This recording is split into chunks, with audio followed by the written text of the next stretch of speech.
So I'll leave it for another diary entry to go into detail on these stalkers and maybe show some videos, but it's hard to capture.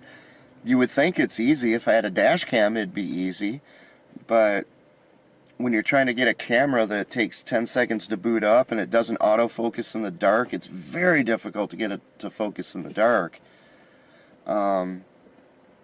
These are not as easy to capture as you think, especially because the true stalkers, the minute you pull out a camera, they're gone.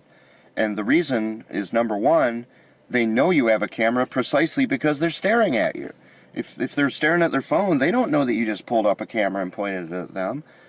So if I pull up a camera and a car takes off immediately, you know they were staring at you. Duh. I mean, that's just obvious.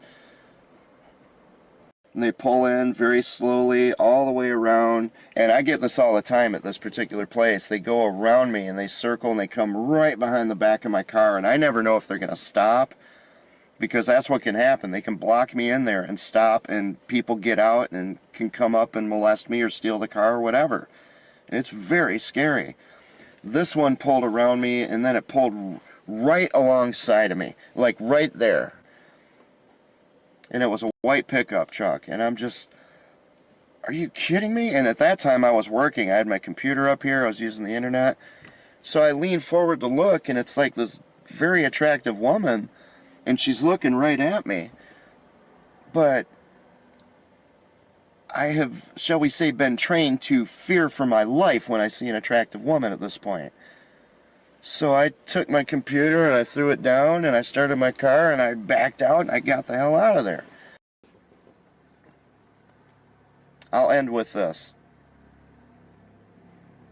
It's 2 in the morning. 2 in the morning. So in about 1 hour and 15 minutes, a police officer is going to come between these buildings on their normal route and drive through here. And for that period, I have to sit here like this. I have to set my seat properly and just sit here like this. I have to cover up the blinking light of where the battery's charging, and I have to just sit here motionless. Because if that police officer sees any motion in this car, they're going to pull up behind my car with their bright lights, come over here with a flashlight, check my ID for warrants, and go through all that rigmarole again. And it's not that they're malicious. Like I said, they have a great police department here in Burnsville, but they're going to do it. And I don't want them to do it, because they've checked my ID enough times. It should be over. It should be done with. But this time I have a different car, so they're not going to recognize me.